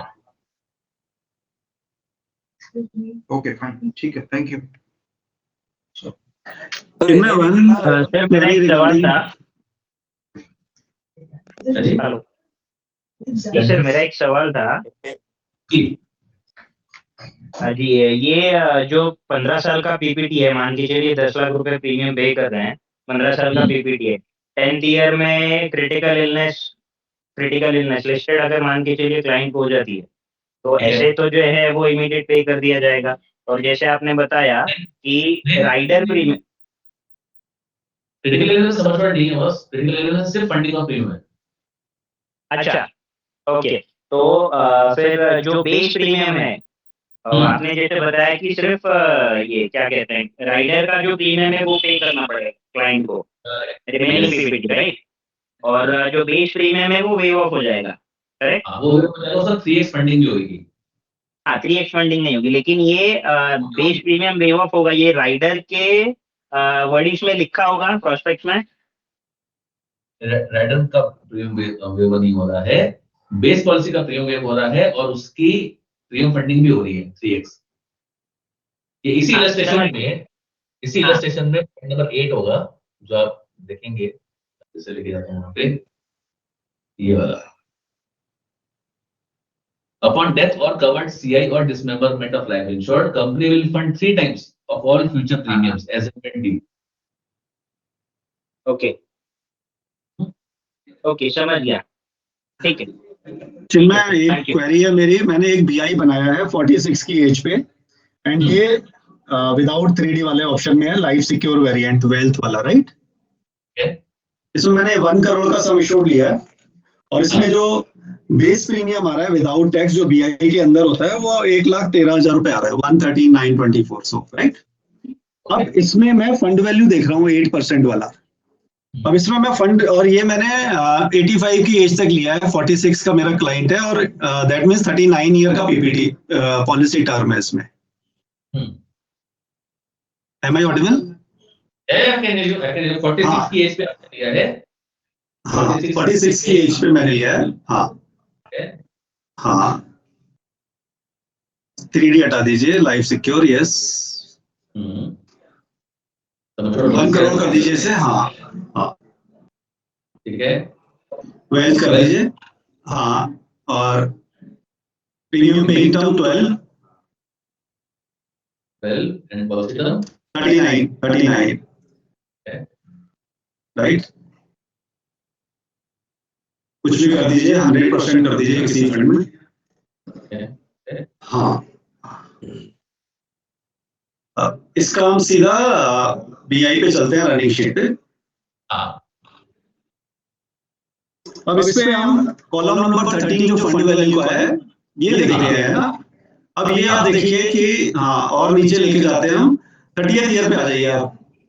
हाँ अब ये 33 ईयर पे 11,392 शो कर रहा है हाँ और 34 पे भी 11,392। हाँ फिर ये 43,58,000 हो जा रहा है और उससे पहले भी आप देखेंगे तो 3 lakh rupees, 4 lakh rupees, 5 lakh rupees ऐसे फंड वैल्यू चल रहा है। बिल्कुल। तो ये मेरे को थोड़ा सा बताइए कि क्या है इसका रिलेवेंस। Good question. तो basically this is what I was talking about. जब मैं बोल रहा था ना पार्शियल विड्रॉल ऐसे प्रोडक्ट्स में नहीं करना चाहिए, यस, क्योंकि देखिए क्या हुआ, फंड वैल्यू की मौत हो गई जब 8% पे ग्रो करा तो ये है ना, ये 4% से 8% ना रही है 8% से, ये 8% से 8% वाला है, ठीक है। तो 8% में भी हो सकती है। तो basically this cover continuous booster, यहाँ पे पैसा खत्म हो गया है ना, इसको समझने के लिए डिटेल वाले में जाना पड़ेगा 8% वाले में। अब देखो यहाँ पे अगर जाओगे तो 8% पे 8.09 दिखा रहा है वैसे ही। हाँ ये भी देख लिया मैंने। हाँ तो उसका कारण मैंने बता दिया आपको, बिकॉज मॉर्टालिटी माइनस होती है, जो एडिशन होता है वो माइनस नहीं होता, वो तो ठीक है। अब इसमें क्या होगा कि जैसे ही आपका ये 30th ईयर में ये कम हो गया फंड वैल्यू, तो यहाँ पे 53 हो गया 30th ईयर में, ठीक है। अगले साल आपकी मॉर्टालिटी लगनी है ना, ये सब लगना है, तो पैसे तो है नहीं, पैसे कहाँ से आएंगे? 4,50,000 की आपकी मॉर्टालिटी कॉस्ट जाने वाली है, 18,000 की आपकी कॉस्ट जाने वाली है, जीएसटी है, पॉलिसी एडमिन चार्ज है आपके पास, तो ये पैसे तो है नहीं। तो ये कवर कंटीन्यूअस बूस्टर से चलेगा, उससे फंड होगा ये। ओह हाँ तो ये तो और ये फिर हाँ ये 43 लाख कैसे आ गया अब ये आ गया कि यहाँ पे आपके जो आखिरी के 5 साल है चार्जेस रिटर्न हो गए। आपके पास हाँ बूस्टर्स है, बूस्टर है आपका, and this booster is multiple of sum assured, not premium और फंड। तो depending upon PT PPT age etcetera. तो ये 42 लाख रुपए अचानक से फंडिंग हो गई, ये 43 लाख रुपए का फंड बस, जो बाद में सस्टेन कर गया, क्योंकि उसके बाकी एडिशन 10 लाख ये सब प्रीमियम इसका मल्टीपल है। तो फिर तो मुझे ये नहीं देना चाहिए क्लाइंट को, फिर प्योर टर्म ही देना चाहिए इस एज ग्रुप पे, और स्पेशली इस वाले सेगमेंट में। मैंने अभी 3D एक्सप्लोर नहीं किया, तो मुझे लगता है यहाँ तो हाँ, क्योंकि मैं 2 BI लेके गया था क्लाइंट के पास, एक ये एक्सिस मैक्स का अपना और एक मैं टाटा का लेके गया था। टाटा में ऐसा कुछ नहीं था, it was completely going up up up up. उनका थोड़ा सा प्रीमियम ज्यादा था। हम लोग जो बेस प्रीमियम 113 ले रहे हैं उसमें बेस प्रीमियम इलस्ट्रेशन के अंदर 157 आ रहा था, बट उनका फंड वैल्यू लगातार ग्रो कर रहा था। अब दिक्कत ये है कि बाई चांस कस्टमर को ये लगा कि 70 साल की एज पे, अब 75 की एज पे मेरी लायबिलिटी ओवर हो गई, मैंने यूलेप और टर्म लिया हुआ है, अब let me take the fund value out and let me enjoy my retirement. तो उस समय तो ये बिल्कुल डेंजरस हो जाएगा मामला है। तो ये बेसिकली ये प्रोडक्ट है, ये आपका प्रॉक्सी हो सकता है ड्रॉप का, ये यूनिटी ड्रॉप हो जाएगा एक तरह से। क्या हो सकता है? Sorry I missed. तो या तो प्योर टर्म ले लीजिए या फिर ये वाला ले लीजिए। ये वाला अगर है जिसको आपको चलाना चाहिए मैच्योरिटी तक, तो ये फायदा है। करेक्ट। तो मैं इसलिए पूछ रहा था, मैंने कहा मैंने कुछ मिसअंडरस्टूड तो नहीं किया इसके अंदर और something like. Anyways thanks for the clarification. Rahul ji, Rahul Agarwal काफी टाइम से आपका हाथ दे रहे हैं। सर इसी इलस्ट्रेशन में can you show the ACI benefit, accelerated critical illness, the same illustration? नहीं इस इलस्ट्रेशन में नहीं है वो आपको नीचे लिखा हुआ मिलेगा।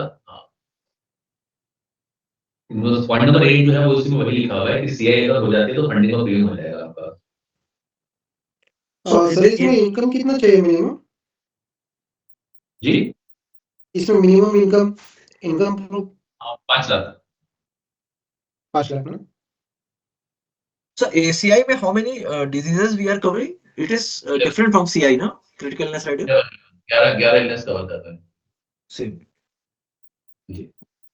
सर मैं थोड़ा कंफ्यूज हो रहा हूँ, ग्रॉस यील्ड 8% पे गिन रहे हैं तो it was coming 7% plus, and IRR is around 4-5%. So can you please just explain कि IRR हम जो देख रहे हैं जो ये यहाँ पे नेट यील्ड, क्योंकि हम जब भी यूलिप की बात करते हैं हम नेट यील्ड देखते हैं, तो नेट यील्ड इज एक्सपेंस निकालने के बाद में वो रिटर्न क्या दे रहा है, कैगर देख रहे हैं, तो यहाँ पे सर थोड़ा अगर जस्ट वो इनपुट दे पाए। तो देखिए नेट यील्ड जो होती है ना, आप किसी भी इलस्ट्रेशन को ध्यान से पढ़िए, पहले वो फुटनोट में आता था, 2019 में एडिंग उसको ऊपर लिख के आ गए पैराग्राफ में, ठीक है, बिकॉज पहले मिस हो जाता था कई बार।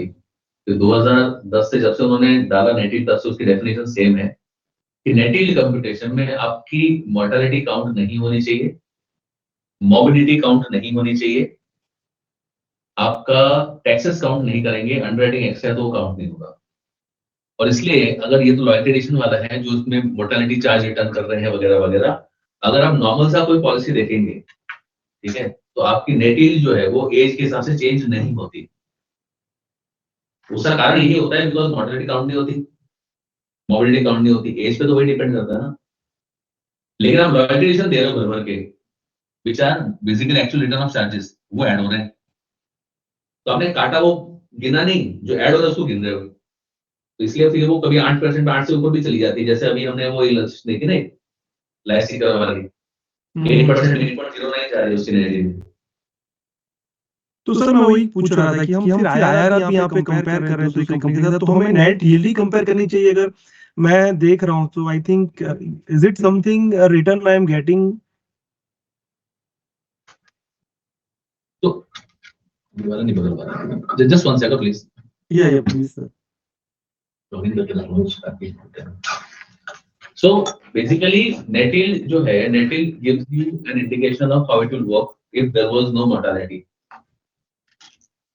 Okay? It gives you the impact of charges other than mortality and taxes.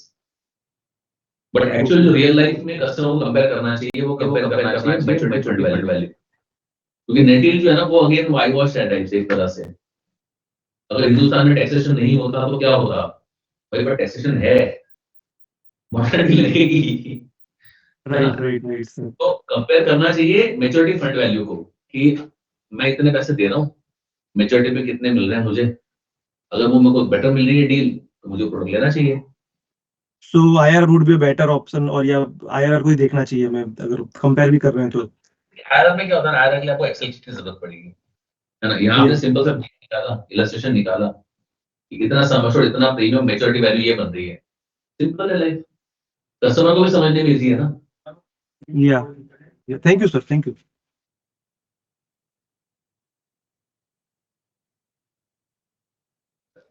Sir can I go ahead sir? एक डिसेबिलिटी और एक डिसमेंबरमेंट, दो यहाँ पे टर्म्स हमने देखा है, सो दोनों में थोड़ा क्लियरिटी चाहिए था सर, क्योंकि हम प्रीमियम फंडिंग जो बोल रहे हैं ना, वो ऑन द डिसमेंबरमेंट बोल रहे हैं या फिर डिसेबिलिटी बोल रहे हैं सर? डिसमेंबरमेंट, तो बेसिकली डिसमेंबरमेंट, तो जैसे आपके पास ये डॉक्यूमेंट्स अपलोड होकर आ जाएंगे, आप देखेंगे they are very close, there is a very thin line between dismemberment and disability. Okay, so 90% cases में डिसमेंबरमेंट होगा तो डिसेबिलिटी भी होगी, लेकिन कुछ केस हो सकते हैं, फॉर एग्जांपल दोनों आंखें चली गई, तो एक आंख और एक पैर चला गया, ठीक है, तो डिसेबिलिटी काउंट हो जाएगा, डिसमेंबरमेंट में काउंट नहीं होगा वो। या मेरा डिसमेंबरमेंट बोलता है कि X% से नीचे विजन चला गया, तो मैं उसको डिसेबिलिटी काउंट करूंगा। विजन मेरा कमजोर हो गया, बहुत ही ज्यादा कमजोर हो गया, तो है ना, आई थिंक 3/20 और समथिंग उसमें लिखा हुआ है। सो बेसिकली डिसमेंबरमेंट और डिसेबिलिटी की डेफिनेशन जो लिखी होती है, और मैं हमेशा ये चीज बोलता हूँ कि when we are talking about the provisions, they are governed by what is written and not by what we understand. तो इन दोनों की जो डेफिनेशन आप साइड बाय साइड रखेंगे ना, यू विल फाइंड कि 90% केसेस में दोनों एक साथ ही होंगे, तो डिसेबिलिटी हो जाएगा। बट एक्सट्रीम इवेंट हो सकते हैं जहां पे डिसेबिलिटी क्वालिफाई करेगा लेकिन डिसमेंबरमेंट ना करे, या उल्टा हो सकता है डिसमेंबरमेंट करे लेकिन डिसेबिलिटी ना, ये भी हो सकता है।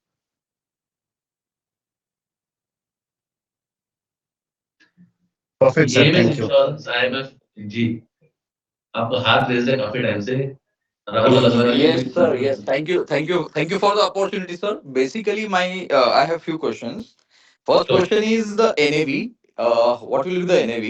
of this fund. I'll list out the questions what I'm having. One is the NAV. Second, you said it is not recommended to do withdrawal, for partial withdrawal because it is going to impact the mortality charges benefit. Okay. So, I mean, these two questions are the basic questions. And the third question is what I have understood is the first is the death benefit. In case of 3D, there is the first is the death benefit. Second is you are going to give the 10 years benefit. And the third is the maturity benefit, what you are going to offer, which what is my understanding is. So, if somebody wants to withdraw beforehand, the maturity benefit especially, can he do that? So, these three questions are there. Kindly address. Beforehand, matlab, if you can just elaborate a little. Come again, please, sir. Hello. You said that withdrawal before maturity. Yes. For example, sir, the first is the death benefit which you have given. Okay, in terms of when in the case of death. Second is the 10 years benefit which you have offered. Okay, every monthly benefit. And the third is the maturity benefit where the fund has been grown, right? So the fund which has been grown, so can nominee withdraw it beforehand? No. Acha, so it has to be on the maturity only. And what if something happens in to the nominee at that time? कोई तो जिंदा होगा, उसका legal head होगा nominee का. अच्छा, तो sir मेरा मेरा सवाल ये है कि आपने जो आप रिकमेंड नहीं कर रहे पार्शियल विड्रॉल, तो वो मोर्टेलिटी पे अगर आप फंड मेंटेन कर रहे हो, आप जैसे जो 25% विड्रॉल करके अगर फंड मेंटेन कर रहे हो, तो वो इम्पैक्ट नहीं होना चाहिए. This is what is my understanding says. लेकिन वो इम्पैक्ट अगर हो रहा है तो वो कैसे इम्पैक्ट हो रहा है? सॉरी, एक बार फिर से रिपीट करेंगे इस क्वेश्चन को प्लीज. सर, आपने कहा कि 5 साल के बाद में अगर आप विड्रॉल करते हो फंड्स को यूलिप में से, ओके, फंड्स को फंड वैल्यू में से अगर आप विड्रॉ करते हो, तो it is going to impact the mortality charges. Sir, वो कैसे करेगा, वो मैं जानना चाह रहा हूँ. आई मीन, अगर आप फंड जो बेसिक रिक्वायरमेंट है मेंटेन कर रहे हो चार्जेस की, अगर बता देता हूँ, तो क्या होगा कि आपका फंड वैल्यू हो गया कम, आपका सम एश्योर्ड तो उतना ही रहने वाला है, थोड़े मतलब कम होगा, लेकिन बाद में रेट भी हो जाएगा 2 साल बाद, राइट. तो आपका जो गैप है जिसके ऊपर मोर्टेलिटी अप्लाई होती है वो बहुत ज्यादा बढ़ जाएगा. तो जैसे अभी आपके कोलीग ने एक सिनेरियो हाईलाइट किया था जो हमने अभी देखा 46 की एज वाला, कि 32 साल में पैसे ही खत्म हो गए, मोर्टेलिटी के लिए बचे ही नहीं. अब यहाँ सोचो हमने कोई विड्रॉल नहीं किया तब 8 साल, तभी भी उस 8% सिनेरियो में खत्म हो रहे पैसे. तो ये उसके लिए देखो, आप एडवाइजर हो, आप किसी को एडवाइस कर सकते हो, सर पैसा उठा लो, कल को तो उसका पैसा फंस गया तो क्या होगा? Sir, in such cases top up possible होता है क्या? नहीं. अच्छा, बनने स्ट्रीट है ना, तभी तो देखो एक तो होता है कि आपने कुछ बोल दिया कस्टमर को, वो सुन के चला गया, तो हो सकता है, लेकिन हम लोग सब लॉन्ग टर्म प्लेयर्स है ना, एंड देयरफॉर हमको बोलना चाहिए सर पार्शियल विड्रॉल के लिए अलग एसेट है कि दिस इज फॉर प्रोटेक्शन. ये प्रोटेक्शन के साथ आपको एक एसेट क्रिएट करेगा जो आप मैच्योरिटी पे यूज करेंगे, जो आपको time to time partial withdrawal देना चाहिए.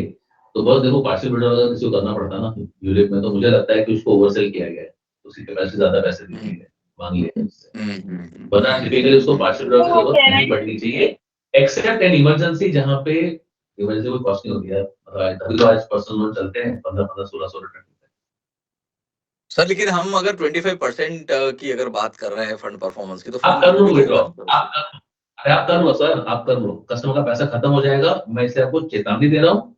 I got it. वो एक उसमें एक आपने बताया कि उसमें वो एक एरिया है जिसमें वो फंड्स कम हो सकते हैं, वो मोर्टेलिटी तक इम्पैक्ट कर सकते हैं. हाँ, वो चेतावनी दे रहा हूँ, मैं मना नहीं कर रहा हूँ आपसे, प्रोविजन है, अलाउड है, आप करेंगे कर सकते हैं. बराबर. सर, पहला सवाल जो था एनएवी कितना है अभी ये फंड का? अभी इस फंड का एनएवी चल रहा है 9.28. ओके, सो मतलब ज्यादा यूनिट्स एलोकेट होंगे इसमें, ज्यादा.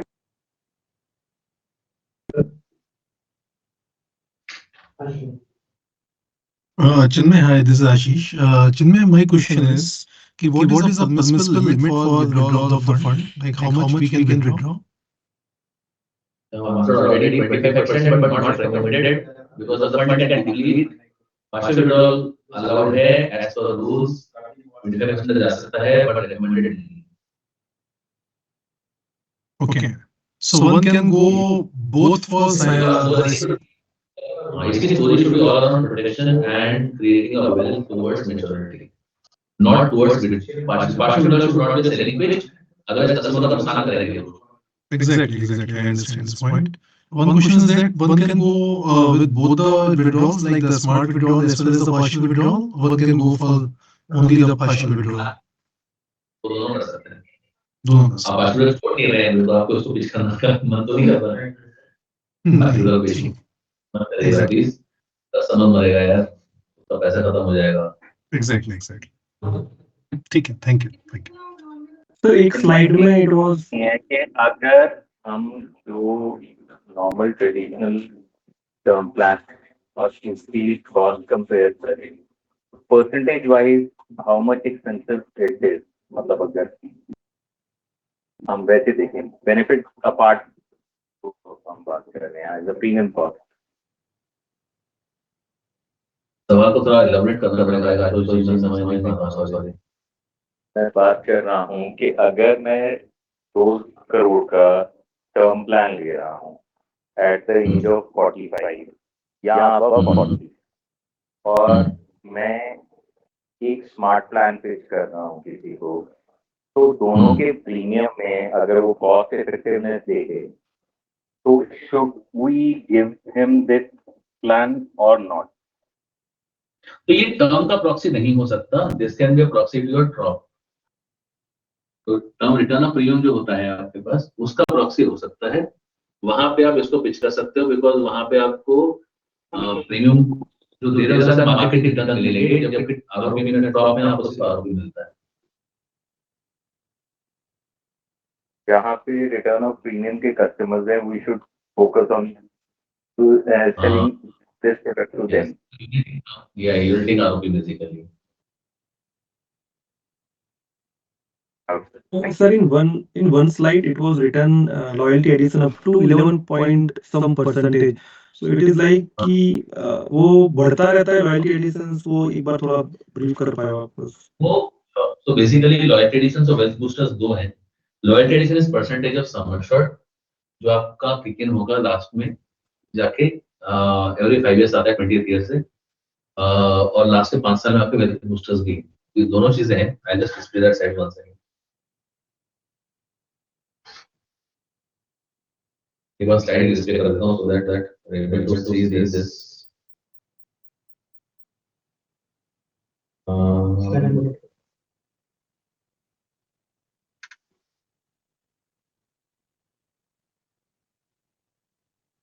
Give it some time so that it can work well.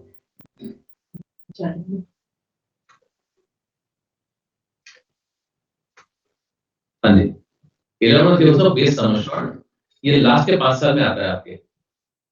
Yeah. So this is fixed or it will increase like up to 11.3 लिखा हुआ है. That is why I'm asking. 11.3 जो है, so there's a grid, there's a table which depends upon the maturity age, उसका sum assured multiple क्या है, PDT combination क्या है, तो there are various parameters जिस पे बेसिस से नंबर होगा. जो नंबर होगा वो किसी पॉलिसी के लिए सेम होगा. Yeah. Okay. Yeah. Thank you, sir. Chinmay, I have a question on Form 2 case. So I had parked this question, Bhupen, waiting for the answer to come. But I just want to check from you also ki how things work in the Form 2 cases. So what eligibility we'll see if husband propose the policy name of the wife or the children. Children in the sense more than above 18 years. As per rules, there is no difference. Just that you cannot opt for trading. Trading नहीं ले सकते आप form 2 में. आप normal life secure लीजिए. There is no restriction on. ये life secure में ही कैसे होगा? मेडिकल और फाइनेंशियल कैसे किसका चेक करेंगे आप? जो बाकी प्रोडक्ट्स में होता है, same rules are applicable here also. बाकी प्रोडक्ट्स में क्या होता है? अगर आप बाकी मान लीजिए प्रोडक्ट्स में मेडिकल L2BI का करेंगे और प्रपोजर का फाइनेंशियल चेक करेंगे, सो द सेम वे. बिल्कुल So housewife we can give here. L2BI नहीं हो L2BI सकती, हाउसवाइफ है, वो नहीं हो सकती। तो L2BI फॉर्म टू क्या housewife हुआ नहीं। फिर इसका मतलब? फॉर्म तो फिर भी अर्निंग हस्बैंड वाइफ भी हो सकता है ना। पर फॉर्म मतलब वाइफ जो है शी इज हाउसवाइफ ऑब्वियसली, तो हस्बैंड इज द प्रपोजर, तो हस्बैंड ने का फाइनेंशियल देखा और वाइफ जो है वो उसके नाम पे ले रहा है. जरूरी नहीं है, जरूरी नहीं है। तो तो बेसिकली वर्किंग होगा तो खुद ही ले ले, फिर फॉर्म टू का मतलब क्या Adding to है? Sunita, हाँ, what if her income is not sufficient? अगर देखो दो तीन चीजें हो सकती हैं। ऐसा जरूरी नहीं है कि वो हमेशा उसी तरह से ले। पॉलिसी होल्डर अलग हो सकता है, जिसको बनाने के कई कारण हो सकते हैं। आपका कंट्रोल जो है वो पॉलिसी होल्डर के साथ रहता है, because your contract is policy holder. For example major life में हस्बैंड वाइफ पॉलिसी है। अगर husband is the proposer, wife is the life to be assured, दोनों अर्निंग है। मेरा कॉन्ट्रैक्ट L2BI के साथ नहीं है, मेरा contract is with the policy holder of proposer. मैं प्रपोजर की बात मानूंगा, मेरे पास पॉलिसी के सारे राइट्स प्रपोजर के पास होंगे, L2BI के पास नहीं होते। कई बार लोग टैक्सेशन के पर्सपेक्टिव से लेते हैं, कई बार लोग 2.5 लाख वाली लिमिट के कारण लेते हैं। प्रपोजर अलग और L2BI अलग, वो भी कर सकते हैं। फॉर एग्जाम्पल 2.5 लाख की लिमिट है, वो प्रपोजल लेवल पर। तो अगर मुझे 5 लाख रुपए यूनिट में इन्वेस्ट करने हैं, तो मैं एक पॉलिसी में खुद प्रपोजल बनना चाहूंगा, दूसरे मेरी वाइफ को प्रपोजल बनाना चाहूंगा। हो सकता है मेरी वाइफ को एलिजिबिलिटी ना हो उसकी पॉलिसी लेने की, बिकॉज ऑफ हेल्थ और व्हाटएवर रीजन। मैं बोलूंगा एक काम करो, मुझे L2BI बना दो, एक मैं खुद ले लूंगा, एक मेरी वाइफ मुझे प्रपोज करते हैं, तो she becomes the policy holder. Policy holder बने तो कोई दिक्कत नहीं। L2BI में तो 2.5 लाख की दो होगी, दोनों टैक्स हो जाएंगी। अगर मैं 5 लाख लेता तो मेरी टैक्सेबल होती। तो देयर आर डिफरेंट सिनेरियोस जहां पे ये सीन बनेगा कि डिस्पाइट अर्निंग पर्सन में प्रपोजल क्यों आ सकता है। सिमिलरली आपके फॉर्म 2 बनेंगे, HF केसेस बन सकते हैं आपके फॉर्म, आपके एम्प्लॉय बन सकते हैं, है ना। चिन्मय, सुनीता के क्वेश्चन को ही सुनीता को सुनीता को क्वेश्चन रेज किया था शंकर। तो इसमें बेसिकली इशू क्या हुआ था, क्योंकि हम ये पॉलिसी है जो टर्म को कैटर करती है, ठीक है। टर्म में एक रूल है, हम हाउसवाइफ को 50 लाख से ऊपर का सम एश्योर्ड नहीं दे सकते हैं, ये एक रूल है। L2BI केस में बहुत बार है कि अगर प्रपोजर है उसको अपनी वाइफ को L2BI बनाना है, वो प्रपोजर बनना चाहता है कि उसका इन्वेस्टमेंट कोटा फुल होगा, कुछ ना कुछ तो उसके ऑप्शंस होंगे, लेकिन वो वाइफ को लाइफ एश्योर्ड बनाना चाहता है। इस केस में अगर सम एश्योर्ड 2 करोड़ का जा रहा है और अंडर राइटिंग टर्म प्रोस्पेक्टिव से 50 लाख रुपए का ये लाइफ हाउसवाइफ को कवर दे रही है, तो ये केस कैसे निकलेगा आगे? तो वहां पे तो केस रुक जाएगा। देखिए, अंडर राइटिंग हमें टर्म इंश्योरेंस की अंडर राइटिंग के गाइडलाइंस को फॉलो करनी है। ये किसने बोला आपको? ये अंडर राइटिंग गाइडलाइंस यही बोलता है 50 लाख के ऊपर हम हाउसवाइफ को पॉलिसी नहीं दे सकते। इस प्रोडक्ट में टर्म की गाइडेंस फॉलो की किसने बताया? ये हमें लास्ट ट्रेनिंग में अपडेट किया था।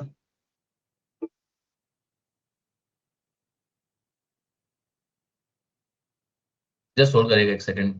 हाँ जी, या श्योर। एम आई बैक? या यू आर बैक। सुनाई दे रहा हूँ फिर से? या हाँ, मैं बोल रहा हूँ ये लास्ट ट्रेनिंग में हमें ये अपडेट किया गया कि हमें जो अंडर राइटिंग रेट फॉलो करनी है वो टर्म इंश्योरेंस की फॉलो करनी है। करेक्ट। तो बेसिकली अंडरराइटिंग ग्रिड जो है वो आप उसके फॉलो करेंगे, एलिजिबिलिटी नहीं। आप जो बात कर रहे हैं एलिजिबिलिटी की बात कर रहे हैं, अंडरराइटिंग की बात। करेक्ट। अंडरराइटिंग एलिजिबिलिटी तो अलग अलग चीजें हो जाएंगी। सो इस पॉलिसी में अनअर्न्ड प्रोफाइल्स अलाउड नहीं होंगे, ठीक है। हाउसवाइफ को नहीं दे सकते।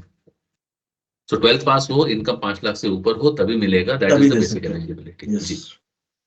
तो L2BI का क्लेम यहाँ पे सेट हो ही नहीं रहा है ना, मतलब हम ना चाइल्ड को दे सकते हैं जो स्टूडेंट होगा, ना सर ये हम प्रोटेक्शन हाउसवाइफ को दे है सकते हैं। शंकर जी, ये प्रोटेक्शन प्रोडक्ट है, ये प्रोटेक्शन कंबाइंड विद सेविंग है ना।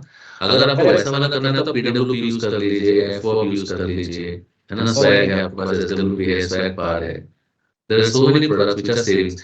तो देखिए जो अनअर्न्ड होता है ना, एक बेसिक प्रिंसिपल आप समझो ना, इंश्योरेंस का बेसिक प्रिंसिपल क्या होता है? ह्यूमन लाइफ वैल्यू पे चलेंगे। ह्यूमन लाइफ वैल्यू कहाँ पे होगी? जहाँ पे इनकम होगी, इनकम होगी वहाँ ह्यूमन लाइफ वैल्यू बढ़ेगी। एंड देयरफॉर अगर इनकम नहीं है तो saving products are more preferred. तो अगर किसी पार्टनर को हमें ये बोलना है कि आप ये पॉलिसी L2BI में पिच कर सकते हो, तो L2BI में उनको किससे लेना है? ओनली अर्निंग L2BI इसको नहीं, इसको L2BI मत बोलिए, इसके लिए मैंने आपको बता दिया कि L2BI में केसेस हो सकते हैं। फॉर एग्जांपल 2.5 लाख का कोटा है फॉर एग्जांपल, ओके है ना, उसके लिए L2BI करना है कर लो, HF बनाने के लिए L2BI करना है कर लो, कॉमन फॉर्म तो दोनों चल जाएगा।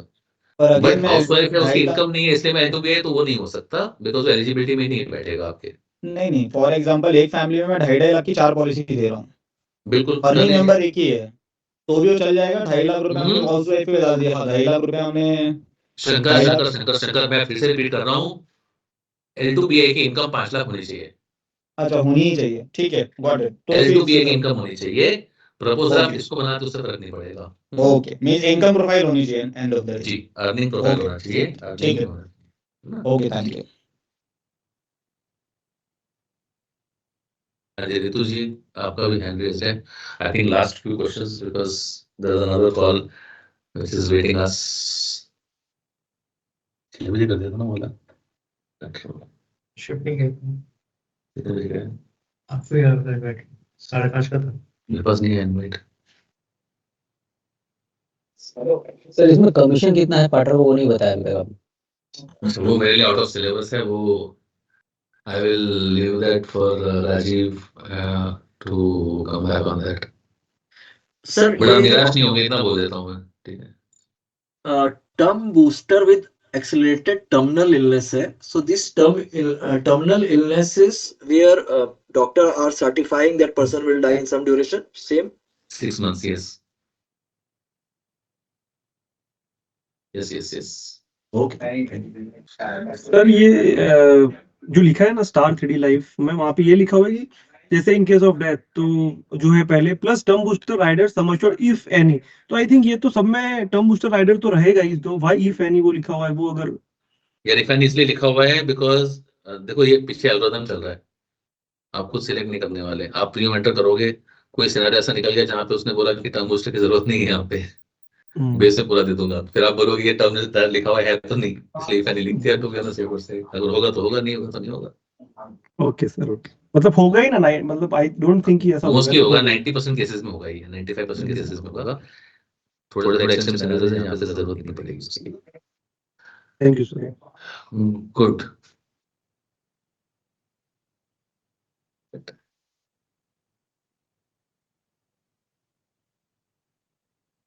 डन है जी, thank you sir. Great, thank you sir. तो any closing remarks? Rajeev, Rajeev है कॉल पे? Yes sir, he got disconnected। हम अच्छा खासा एक्सीड कर रहे हैं ना टाइम, हम लोग 4 से 5 का तब 40-45 मिनट ऊपर चल रहे हैं हम लोग। No problem. So in case of any further questions, please connect with your distribution partners, leaders, or the local DCC SPOC, please. And if there are any questions which are unanswered, obviously वो हमारे पास अपने आप आ जाएंगे और आपको उनका जवाब मिल जाएगा। Do we have any FAQs prepared on this? Currently work in progress. Once the product is live, which we are qualifying it. Once the product is live, we'll That's all. Great. Yeah. Okay, done. Thank you so much. Thank you And sir, all thank the you। best. Thank you. Yeah, Thank thank you you so sir। much. Thank you, Thanks thank a you. lot. Thank you, sir. Thank you.